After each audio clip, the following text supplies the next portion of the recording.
మీ family future కు safe investment అంటే లాండోరా the valley, కంది, హైదరాబాద్. లేఅవుట్ డెవలప్మెంట్ ద్వారా నిర్మిస్తున్నటువంటి అతిపెద్ద నగరం, దేశంలోనే బహుశా అతిపెద్ద లేఅవుట్ డెవలప్ చేసినటువంటి నగరం కూడా అమరావతి అవుతుంది. అమరావతిలో లేఅవుట్స్కి సంబంధించినటువంటి వర్క్స్, మరోవైపు ఎల్పిఎస్ అంటే ల్యాండ్ పూలింగ్ స్కీమ్ ద్వారా ఎక్కడైతే నివాసాలు, వాణిజ్య సముదాయాలు ఏర్పాటు చేయాలనుకున్నారో వాటికి సంబంధించినటువంటి డెవలప్మెంట్ వర్క్స్ స్టేటస్ ఏంటి? ప్రతి ఒక్కరిలో ఇది ఒక సందేహం ఉంది. ఎక్కడ చూసినా ప్రభుత్వ భవనాలకు సంబంధించి అంటే ఐకానిక్ టవర్స్ కావచ్చు, అసెంబ్లీ కావచ్చు, హైకోర్టు కావచ్చు, రోడ్ల నిర్మాణానికి సంబంధించినటువంటి చర్చ నడుస్తుంది. చాలా కాలంగా అమరావతి రైతులు, భూమిని ఇచ్చినటువంటి వ్యక్తులు వీళ్ళందరూ కూడా డిమాండ్ చేస్తుంది మా లేఅవుట్ల పరిస్థితి, ముఖ్యంగా ఎల్పిఎస్ లేఅవుట్లు అవి అయితే తమకు ప్రయోజనం వస్తుంది. ఎందుకంటే ఇప్పుడు ప్రస్తుతానికి ఉన్నటువంటి గ్రామాల్లో వాళ్ళు నివాసాన్ని కొనసాగిస్తున్నప్పటికీ కూడా లేఅవుట్ డెవలప్మెంట్ అనేది జరిగితే, మనం ప్రైవేట్ లేఅవుట్లు చూస్తాం, 3 ఎకరాలు, 4 ఎకరాలు, 5 ఎకరాలు వేసి మధ్యలో రోడ్లు, డ్రైనేజ్ సిస్టమ్, ఎలక్ట్రిసిటీ లైన్స్ ఇవన్నీ ఇచ్చి ప్లాట్లు ఎలా అమ్ముతారో అమరావతి కూడా అలాంటి ప్లాటింగ్ స్ట్రక్చర్లోకి వెళ్తుంది. ఇప్పుడు జరుగుతున్నటువంటి పనులు అంటే దాదాపు ఏడాది కాలంగా ఏం జరిగింది అమరావతిలో, 2 ఏళ్ళు గడిచిపోతున్న ప్రభుత్వం అనేటువంటి సందేహాలు చాలామందికి ఉన్నాయి. కాబట్టి దానికి ఈ వీడియో చూపించాల్సినటువంటి అవసరం ఉందని చెప్పి నేను భావిస్తున్నాను. అందులో భాగంగానే చూపిస్తున్నాను. మొత్తం లేఅవుట్ డెవలప్మెంట్ ప్రాసెస్ అంతా కూడా, లేఅవుట్ డెవలప్మెంట్ ప్రాసెస్ మొత్తం కూడా ఒక ఇంటిగ్రేటెడ్ వర్క్ కింద రాష్ట్ర ప్రభుత్వం తీసుకుంది. దీనికి ప్రధానమైనటువంటి కారణం ఏంటంటే మీకు ఒక ఇమేజ్ చూపిస్తా. ఇది అమరావతికి సంబంధించినటువంటి మాస్టర్ ప్లాను. ఇది వాటర్ గ్రిడ్, ఏ విధంగా వాటర్ సప్లై సిస్టమ్ ఉండాలి అని చెప్పి డిజైన్ చేశారు. దానికి జోన్స్ కింద విభజించుకుంటూ వెళ్ళారు. అదే తరహాలో డ్రింకింగ్ వాటర్ని ఏ విధంగా స్టోర్ చేస్తారనే దానికి సంబంధించి కూడా కొన్ని జాగ్రత్తలు తీసుకున్నారు. వాటికి సంబంధించిన మ్యాప్. ఇలానే మనం ఓవరాల్గా మాస్టర్ ప్లాన్ చూస్తే కనుక దాదాపు 12-13 జోన్లు అంటే 12A ఇట్లాంటివన్నీ కలుపుకొని చూస్తే కనుక ఆ జోన్స్ సిస్టమ్ని ఏర్పాటు చేసి, ఇక్కడ చూడండి అటు ఇటు రహదారులు, మధ్యలో లేఅవుట్ స్ట్రక్చర్స్, అంటే ఈ ప్లాట్స్ ఏవైతే అలాట్మెంట్ చేశారో రైతులకి, అమరావతికి భూమికి ఇచ్చినటువంటి వాళ్ళకి, ఆ ప్లాటింగ్ ప్లేసెస్ అన్నీ కూడా అక్కడ ఈ పనులు అయిపోతాయి. నెక్స్ట్ ఇమీడియట్గా మిగతా పనులు చేయడానికి అవకాశం ఉంటుంది.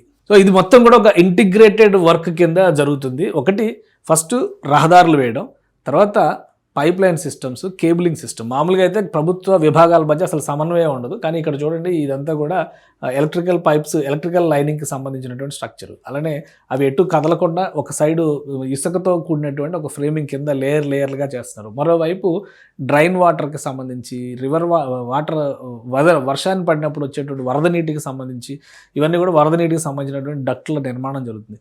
Cabling, fibre lines, electricity pipe lines, drinking water supply, drainage lines, storm water management. So ఇవన్నీ ఒకటిగా ఇంటిగ్రేట్ చేస్తూ వెళ్తున్నాయి. అనేక సంస్థలకి ఈ కాంట్రాక్ట్, ఇప్పుడు మెగా ఇంజనీరింగ్ కంపెనీ కావచ్చు, బిఎస్ఆర్ ఇన్ఫ్రాటెక్ కావచ్చు, కొన్ని చోట్ల ఎల్ఎన్టీ కూడా లేఅవుట్స్ డెవలప్ చేస్తుంది. మొత్తం 13 లేఅవుట్లు, దాదాపుగా 12A, 12-3 ఇట్లాంటివన్నీ కలుపుకొని చూస్తే 12 నుంచి 15 లేఅవుట్లను పూర్తి స్థాయిలో డెవలప్ చేస్తారు. ఇంకా ఎడిషనల్గా వీటికి కొన్ని వర్క్స్ కూడా అప్పగిస్తున్నారు. So drinking water pipe lines ఇవన్నీ అయిపోయిన తర్వాత ప్రభుత్వ విభాగాల మధ్య సరైనటువంటి సమన్వయం ఉండకపోతే చాలా సమస్యలు వస్తాయి. బట్ ఇక్కడికి వచ్చేసరికి ఈ స్ట్రక్చర్ చూడండి, ఒక్కొక్కటి అంచులుగా వేసుకుంటూ పొరలుగా పేర్చుకుంటూ నిర్మాణం జరుగుతుంది. పైకి నిర్మాణం కనపడడానికి కొంత సమయం పట్టవచ్చు. ఈ ఏడాదిన్నర కాలంలో ఏం జరిగింది అంటే ఈ స్ట్రక్చర్స్ చాలా భారీ ఎత్తున జరుగుతున్నాయి. ఎక్కడెక్కడ పైల్స్ వేయాలి, ఎక్కడెక్కడ పిల్లర్స్ వేయాలి, సాయిల్ టెస్టింగ్, అలానే అక్కడ మట్టి గట్టిదనాన్ని బట్టి ఎలాంటి నిర్మాణం చేయాలి, ఇవన్నీ కూడా ఎప్పటికప్పుడు చేస్తున్నారు. టోటల్ రాజధాని ఉన్నటువంటి 218 చదరపు కిలోమీటర్ల మార్గంలో ఈ లేఅవుట్ డెవలప్మెంట్ అనేది జరుగుతుంది. ఇలా చూస్తే మనకి ఇప్పుడు అర్థమవుతుంది, మామూలుగా రియల్ ఎస్టేట్ కంపెనీలు ఇలానే వేస్తాయి. ఒక సిటీ ప్లాన్డ్గా ఉండాలి అంటే కనుక ఇలా లేఅవుట్ జరుగుతుంది. భారతదేశంలో ఏంటంటే దురదృష్టం, ఏ సిటీకి కూడా ఇలాంటి లేఅవుట్ ప్లానింగ్ జరగలేదు. ఎక్కడికక్కడ స్థలాలు, ఇళ్ళు, నడిచేది రోడ్డు అయ్యేది, ఉండేది ఇల్లు అయ్యేది, వ్యాపారం చేసేది వాణిజ్య సముదాయం అయ్యేది. అలా వెళ్ళి తప్పితే ఎక్కడ కూడా రోడ్ స్ట్రక్చర్ కానీ వీటిలో కానీ క్లారిటీ లేదు. అందుకనే మొదటిసారిగా వెల్ ప్లాన్డ్ సిటీ అవుతుంది అమరావతి అనేటువంటి చర్చ నడుస్తుంది. ఈ రోడ్స్కి ఇవన్నీ కూడా ఇంటర్నల్గా హై డెన్సిటీ ఎలక్ట్రిక్ కేబుల్స్ని రన్ చేయడానికి వాటి కోసం చేస్తున్నటువంటి పైప్ లైన్ సిస్టమ్స్ అనమాట. సో మొత్తంగా ఎలా నిర్మాణం జరుగుతుంది అనేటువంటి అంశం పైన మంత్రి నారా లోకేష్ ఒక ట్వీట్ కూడా చేశారు లేటెస్ట్గా. Amaravati is not just being imagined, it is being build. Amaravati నిర్మాణం జరుగుతుంది, ఇది కేవలం భ్రమ కాదు, నిర్మాణం జరుగుతుంది. Roads are taking shape across the capital region with underground cabling. వీటి గురించే చెప్పారు. Underground cabling and modern drainage systems progressing in parallel, no patchwork, no temporary fixes, only world-class future-ready infrastructure.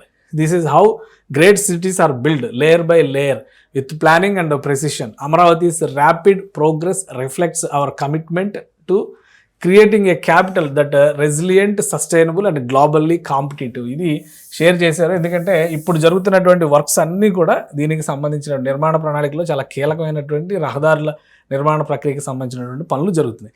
So వీటన్నిటిని దృష్టిలో పెట్టుకునే పెద్ద ఎత్తున ఆంధ్రప్రదేశ్ ప్రభుత్వం కూడా పనులు వేగంగా జరగడానికి ప్యాకేజీలుగా విభజించి అనేక కంపెనీలు, ప్రతిష్టాత్మకమైనటువంటి కంపెనీలు చాలా దక్కించుకునే కాంట్రాక్టులు, ఈ పనులన్నీ కూడా శరవేగంగా జరుగుతున్నాయి. ఒకవైపు రోడ్లు, మరోవైపు రిఫర్డ్ ఇన్ఫ్రాస్ట్రక్చర్ ఏదైతే చెప్పారో అదంతా కూడా బిల్డప్ చేసుకుంటూ వస్తున్నారు. బహుశా ఒక 2 నెలల్లో ఈ పనులన్నీ కూడా కంప్లీట్ అయ్యేటువంటి అవకాశం ఉంటుందని చెప్తున్నారు. అంటే ఇంత గ్రిడ్ స్ట్రక్చర్ చూడండి, విద్యుత్, డేటా కేబుల్స్ అన్నీ కూడా ఒక పైప్ లైన్ స్ట్రక్చర్ లాగా వేసుకుంటూ వెళ్తున్నారు. అటుపక్కన ఇదంతా కూడా వాటర్ మేనేజ్మెంట్, స్టామ్ వాటర్ మేనేజ్మెంట్కి సంబంధించినటువంటి స్ట్రక్చర్స్. ఇంత స్ట్రక్చర్డ్గా, ఇంత ప్లాన్డ్గా సిటీల నిర్మాణం ఎక్కడా జరగలేదు భారతదేశంలో. ఇది ఫస్ట్ టైము. ఈవెన్ రాయ్పూర్ లాంటి నగరాలకు కూడా మామూలుగా నడుస్తున్నటువంటి అక్కడ ఉన్నటువంటి లొకేషన్స్ని, భూముల్ని ప్రభుత్వం హ్యాండ్ ఓవర్ చేసుకున్న తర్వాత వాటిపైన నిర్మాణాలు జరిగినాయి తప్పితే పూర్తి స్థాయిలో ఇలా ఒక వెల్ ప్లాన్డ్, ఆర్గనైజ్డ్ సిటీ కింద రాలేదు. ఇవన్నీ కూడా రేపు గృహ సముదాయాలు ఓపెన్ అయితే వీళ్ళకి కనెక్టివిటీ వచ్చేసేయాలి కాబట్టి ఎక్కడెక్కడ వేగంగా పని కంప్లీట్ చేయాలో అక్కడ వేగంగా పని కంప్లీట్ చేసేటువంటి ప్రయత్నాలు జరుగుతున్నాయి. రహదారులు, వాటర్ మేనేజ్మెంట్, ముఖ్యంగా కాలువలు, బహిరంగంగా నిర్మిస్తున్నటువంటి గ్రావిటీ ఛానల్ లాంటి కాలువలు, మరోవైపు నుంచి ఎమ్యూనిటీస్కి సంబంధించినటువంటి ఇన్ఫ్రాస్ట్రక్చరు, ఇంకోవైపు రహదారి వ్యవస్థను పటిష్టం చేయడం. బహుశా 2-3 నెలల్లో ఈ ప్రాజెక్ట్స్ అంటే ఎల్పిఎస్ లేఅవుట్ల డెవలప్మెంట్ దాదాపుగా కంప్లీట్ అయ్యేటువంటి అవకాశం ఉంది. ఇప్పటికే ల్యాండ్ అలాట్మెంట్కి సంబంధించి ఎవరికి వాళ్ళకి లాటరీ తీసి లబ్ధిదారు అంటే ఎవరైతే భూములు డొనేట్ చేశారో, భూములు ఇచ్చారో ప్రభుత్వానికి, ఆ ఇచ్చినటువంటి దాతలకి సంబంధించినటువంటి అలాటెడ్ రిజిస్ట్రేషన్స్ ప్రాసెస్ కూడా దాదాపుగా కంప్లీట్ అవుతుంది. కాబట్టి ఈ 3-4 నెలలు గడిచిన తర్వాత అమరావతిలో పెద్ద ఎత్తున యాక్టివిటీ మొదలైద్ది, నిర్మాణ ప్రక్రియ మొదలైద్ది, నివాసాల ప్రక్రియ మొదలైద్ది, వాణిజ్య కార్యకలాపాల ప్రక్రియ కూడా అమరావతిలో మొదలవుద్ది. సో ఇప్పుడు పనులు జరుగుతున్నటువంటి వేగాన్ని బట్టి చూస్తే కనుక రాబోయేటువంటి 3 నెలలు అంటే జూన్, జూలై వరకు వర్షాలు పడవు కాబట్టి వీలైనంత వేగంగా ఆ పనులన్నీ కూడా కంప్లీట్ చేయాలి. ఎల్పిఎస్ లేఅవుట్లని చూపించడం ద్వారా యాక్టివిటీని, ప్రైవేట్ యాక్టివిటీని ఎంకరేజ్ చేయాలని చెప్పని రాష్ట్ర ప్రభుత్వం భావిస్తోంది. సుమన్ టీవీలో మీ పర్సనల్ అండ్ బిజినెస్ ప్రమోషన్స్ కోసం కింది నెంబర్కి కాంటాక్ట్ చేయండి.